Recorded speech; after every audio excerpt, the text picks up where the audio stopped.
امریکی وزیر خارجہ مارکو روبیو نے ایک دفعہ پھر پاکستان کے مذاکراتی عمل کی دل سے تعریف کی ہے اور انہوں نے کہا ہے کہ پاکستان ایک بہت اچھی حکمت عملی کے ساتھ امریکہ اور ایران کے معاملات جو ہے وہ سلجھا رہا ہے۔ ناظرین، جیسا کہ آپ کو پتہ ہے کہ general Asim Munir field marshal جو ہیں وہ ایران کے دورے پر نکل چکے ہیں اور ان سے قبل 3 دن پہلے ہی وزیر داخلہ محسن نقوی وہاں پر موجود ہیں۔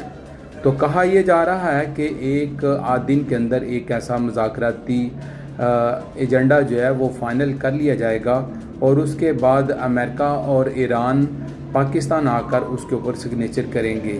تو جو یہ چیز ہونے جا رہی ہے، اس میں اللہ تعالیٰ پاکستان کو جو ہے وہ ایک بہت بڑی عزت سے نواز رہا ہے۔ ہمیں اپنے پاکستان سے محبت کرنی چاہیے اور پاکستان کے لیے پرخلوص ہو کر اس کے لیے دعا کرنی چاہیے کہ جیسے اللہ تعالیٰ نے پاکستان کو پہلے سرخرو کیا ہے، اسی طریقے سے اللہ تعالیٰ پاکستان کو مزید کامیابیاں اور کامرانیاں عطا فرمائے۔